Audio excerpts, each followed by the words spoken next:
So, King Lear.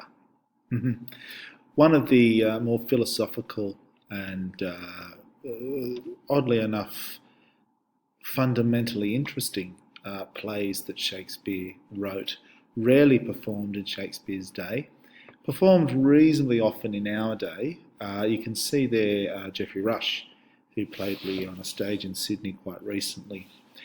From that image, we can gain an insight into the personality of Lear.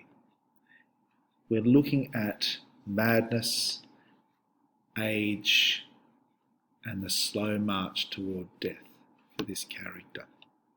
One of his great or more famous lines that is often quoted: "When we are born, we cry that we are come to this great stage of fools." A few moments earlier, the stage direction for Mr. Shakespeare has been "Enter Lear, mad." Madness is going to be a key issue when we look at this particular play. This man here gives away his kingdom, removes himself from power, and therefore removes himself from responsibility, but loses his own sense of identity and sense of self in the process. It's an examination of quite the human condition. Oh, that's... there we have Goneril, Lear's eldest daughter. Okay. Now, at the beginning of the play, when Lear actually asks his daughters to take over his kingdom, he gives them a trial, famously recorded as the love trial.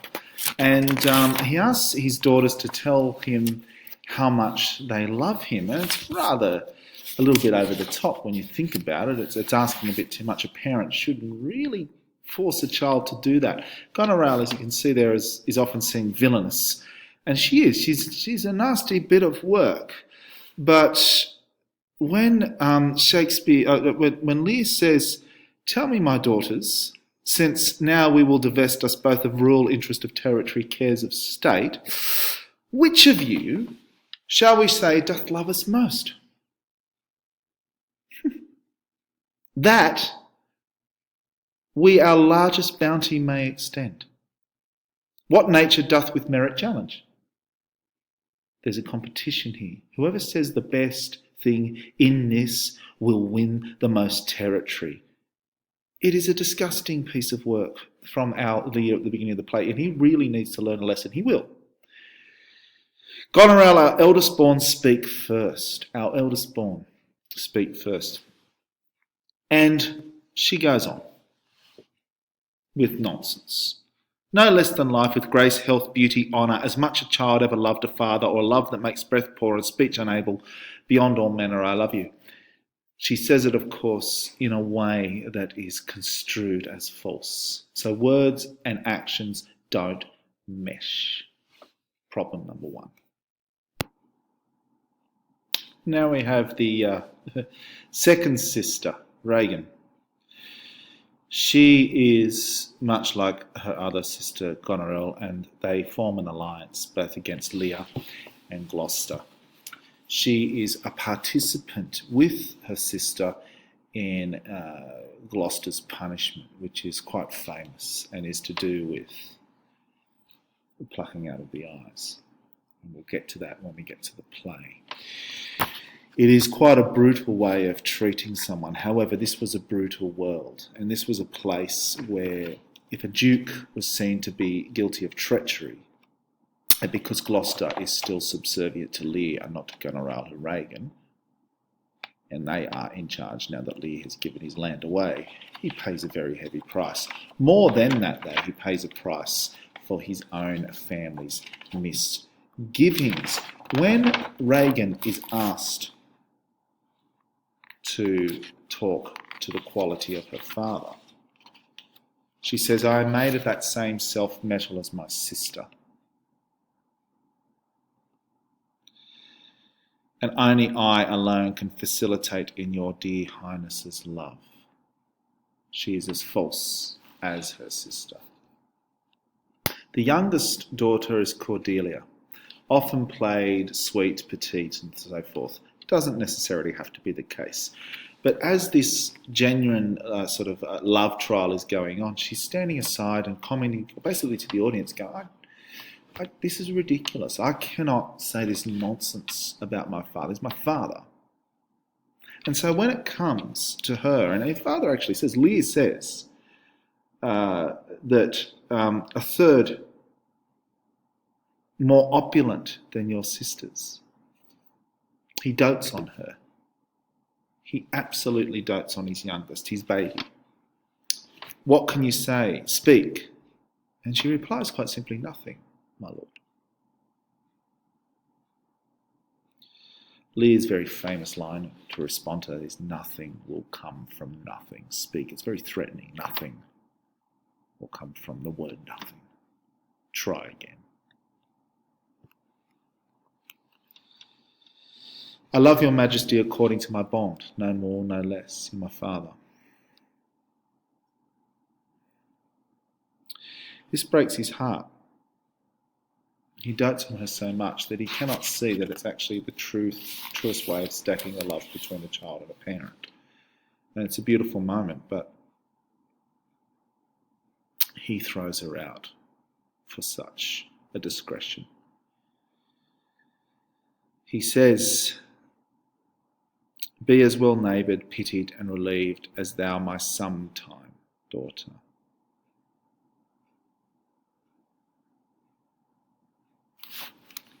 And his great error is made.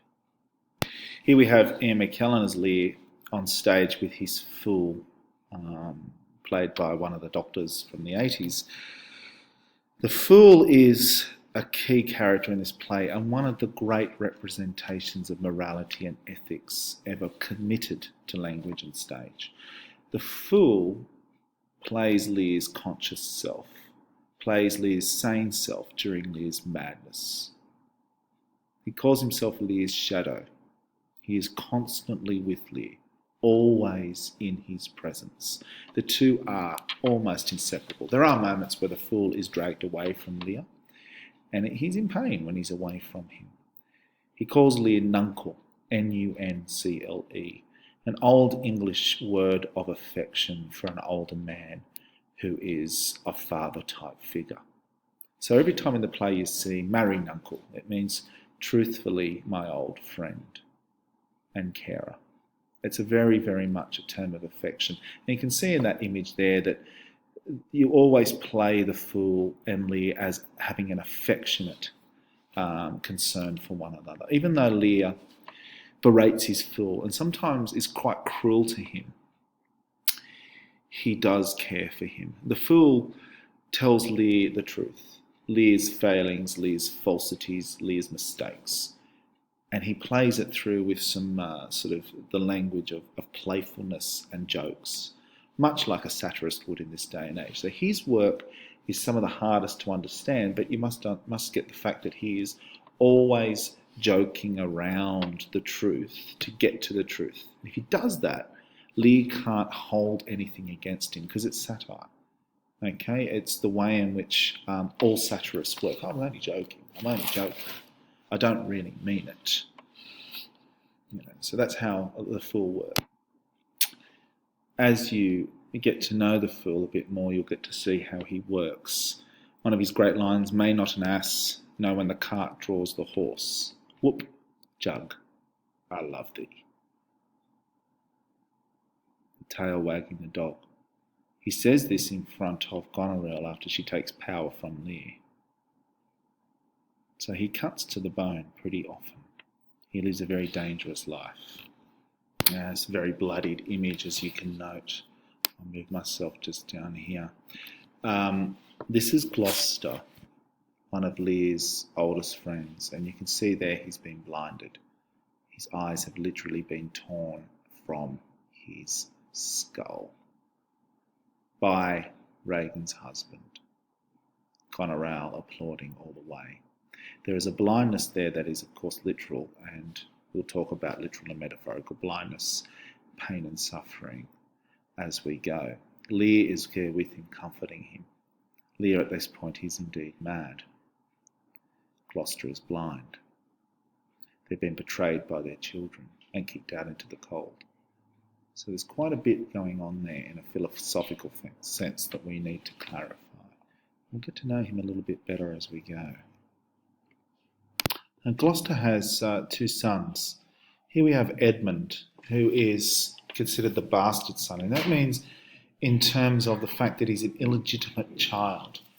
And he feels completely wronged by this, that he is already judged because of what his birth is about. So there's a bit to do in this play about your position in the universe, as it were. And he says, why they brand us with base, with baseness, bastardry, base. Why am I that? And he ends the line with, now God stand up for bastards. And he decides to show his father about the unfairness of his situation. So this is Edmund. Now, this has not much to do with the Lear issue going on, but it is a juxtaposition. It's a way in which Shakespeare is highlighting the nature and philosophical world of power, family, and relationships.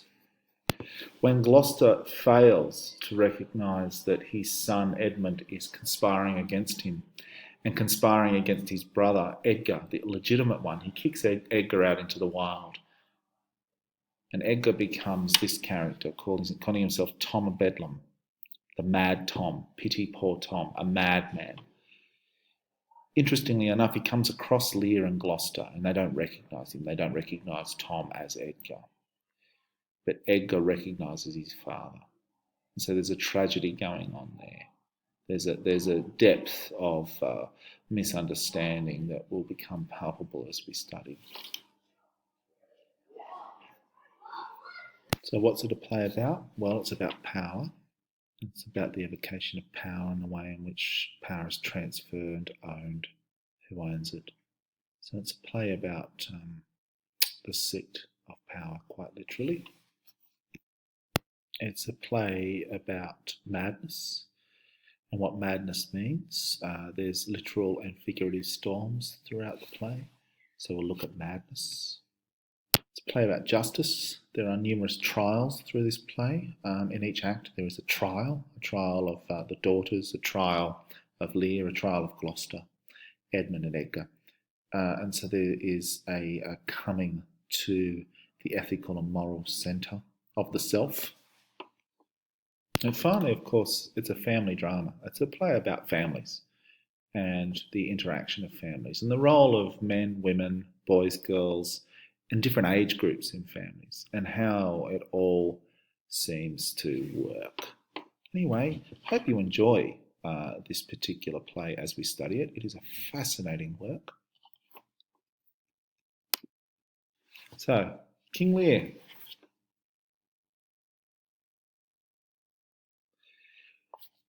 Worth a second look and worth thinking about in terms of a study towards your HSC, a way in which to engage with the complexity of language and a way in which to engage with ideas that you are starting to come to grips with.